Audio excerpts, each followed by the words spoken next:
বহুতলে বুথের ভাবনা থেকে সরতে চলেছে কমিশন। বহুতলে বুথ না করার ভাবনা কমিশনের। আবাসনে বুথ করা নিয়ে জেলা শাসকদের থেকে রিপোর্ট চেয়েছিল কমিশন। দুটি আবাসন ছাড়া বাকিরা কেউ উৎসাহিত নয়। সোমবার রিপোর্ট জমা পড়ল কমিশনে। রিপোর্ট পাওয়ার পরেই বহুতলে বুথের ভাবনা থেকে সরতে চলেছে কমিশন। পশ্চিমবঙ্গ সরকারের ইচ্ছার বিরুদ্ধে কোনো আবাসনের কোনো সংস্থা তারা কি কোনো পারমিশন দিতে পারে? মনে করুন সেই আবাসনটা পশ্চিমবঙ্গ সরকারের অধীনে, কর্পোরেশনের অধীনে বা মিউনিসিপ্যালিটির অধীনে, তাদের ভালো মন্দ পরিষেবা সব দেয় মিউনিসিপ্যালিটি অথবা কর্পোরেশন।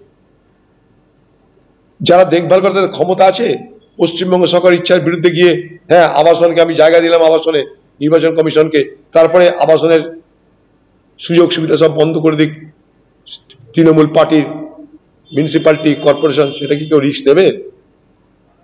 তাই তারা ভয় বলছে একথা। কিন্তু তারা কিন্তু মনে প্রাণে চায় যে দূরে বুথে না গিয়ে তাদের এলাকার মধ্যে তাদের বুথের ব্যবস্থা, এটা কিন্তু তারা চায়, আমি জানি। পরিকল্পনাহীন এসআইআর ফের সরব মুখ্যমন্ত্রী মমতা বন্দ্যোপাধ্যায়। সার্ভার কাজ করছে না, বিএলওদের রাত 10টার পর থ্রেট করা হচ্ছে, বিডিওদের ঘুমোতে দেওয়া হচ্ছে না, চাপের উপর চাপ। বাংলায় প্রায় 41 জন মারা গেছে, 3 জন বিএলও মারা গেছে। সরব মুখ্যমন্ত্রী মমতা বন্দ্যোপাধ্যায়। এই যে এসআইআর আনপ্ল্যান্ড, সার্ভার কাজ করছে না, বিএলওদের রাত 10টার পরে থ্রেট করা হচ্ছে, বিডিওদের ঘুমোতে দেওয়া হচ্ছে না, এসডিওদের ঘুমোতে দেওয়া হচ্ছে না, প্রেশারের ওপর প্রেশার। বাংলায় প্রায় 41 জন মারা গেছে, 3 জন বিএলও মারা গেছে। নির্বাচনের দিন ভোটারদেরকে বুথে পর্যন্ত যেতে দেওয়া হয় না, বুথে এজেন্ট বসতে দেওয়া হয় না, প্রক্সি ভোট, ছাপ্পা ভোট আরামসে চলে এখানটাই। ফলে নির্বাচন কমিশন তাদের এইসব তথ্য জানা থাকা সত্ত্বেও তারা কেন এগুলোর প্রস্তুতি না নিয়ে এসআইআর করতে গেল, সেটা আমার কাছে সবথেকে বড় প্রশ্ন। যে এই নির্বাচন কমিশন তার নির্বাচনী নিয়মকানুন, ভোটার লিস্ট যাই হোক তৈরি করতে সব জায়গায় সমানভাবে তারা মনোযোগী ছিল না। এসআইআর নিয়ে আগে মুখ্যমন্ত্রী মমতা বন্দ্যোপাধ্যায় তিনি সরব হয়েছিলেন। তিনি বলেছিলেন যে এসআইআর এর নামে ঘুরিয়ে এনআরসি করা হচ্ছে। আজকে কোচবিহারের সভা থেকে তিনি ফের বললেন সামনে এসআইআর, পেছনে এনআরসি। এত খিদে 2 মাসে এত নাম বাদ দিতে হবে? এনআরসি মানি না, মানবো না, ডিটেনশন ক্যাম্প হবে না। এসআইআর এর সবাই নাম তুলবেন কারণ এটা ওদের চালাকি। সামনে ভোট আছে বলে পরিকল্পনা করেছে। আমরা না করলে ওরা জরুরি অবস্থা জারি করবে। বিজেপির হাতে রাজ্য গেলে সর্বনাশ। পশ্চিমবঙ্গ ডিটেনশন ক্যাম্প হয়ে যাবে।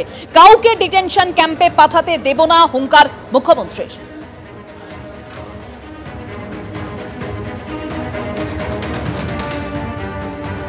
তোমরা এখন হাঁটি হাঁটি পা পা করে যাও আর বাংলাকে ভুলে যাও। যতই চক্রান্ত করো, এসআইআর সামনে, পেছনে এনআরসি। এনআরসি মানি না, মানব না, ডিটেনশন ক্যাম্প হবে না, মানুষ বিতাড়িত হবে না, নিশ্চিন্তে থাকুন।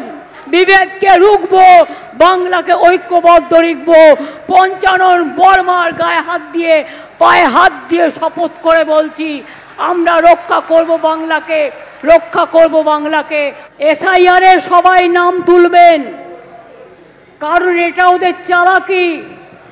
সামনে নির্বাচন আছে, যদি এসআইআর না করতে পারেন, মানে এই জন্যে প্ল্যান করেছে নির্বাচনের 2 মাস আগে যদি আমরা না অ্যালাউ করি তাহলে ওরা রাষ্ট্রপতি শাসন করে ভোট করবে। বিজেপির হাতে রাজ্য গেলে বাংলাটা শেষ হয়ে যাবে। আপনার অস্তিত্ব থাকবে না, আপনার ভাষা থাকবে না, আপনার সম্মান থাকবে না, আপনার ঠিকানা থাকবে না। বাংলাটা ডিটেনশন ক্যাম্পে পরিণত হয়ে যাবে। দেখুন, মাননীয় মুখ্যমন্ত্রীর বক্তব্যের আমরা মাথামুন্ডু কিছু খুঁজে পাচ্ছি না। প্রথম কথা হচ্ছে যে এসআইআরে ভারতীয় নাগরিকদের নাম থাকবে, ভারতীয় নাগরিক যারা নন তাদের নাম থাকবে না, তাদের নাম এসআইআর থেকে বাদ যাবে। আর কেউ যদি ভারতীয় নাগরিক না হন এবং তার নাম যদি এসআইআর থেকে বাদ যায়, অর্থাৎ বাংলাদেশি মুসলিম অনুপ্রবেশকারী এবং রোহিঙ্গা যারা, তাদেরকে তো ফেরত যেতেই হবে। এই বিষয়ে তো কারো কোনো বক্তব্য নেই। মুখ্যমন্ত্রী কি চাইছেন একবার সোজা করে বলবেন কি? উনি কি এসআইআর মানছি না মানবো না করে মুসলিম বাঁচাও মানে বাংলাদেশি মুসলিম বাঁচাও অভিযান শুরু করেছেন কি? সেই জন্য কি এটা বলছেন? ভারতীয় মুসলিমরা ভারতবর্ষের নাগরিক, তারা পশ্চিমবঙ্গের ভোটার, পশ্চিমবঙ্গের নাগরিক, ভারতবর্ষের নাগরিক, তারা ভারতবর্ষেই থাকবে।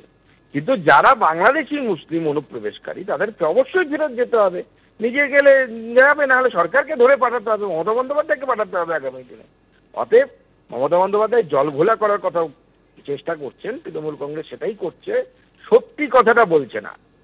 এবিপি আনন্দ, এগিয়ে থাকে, এগিয়ে রাখে।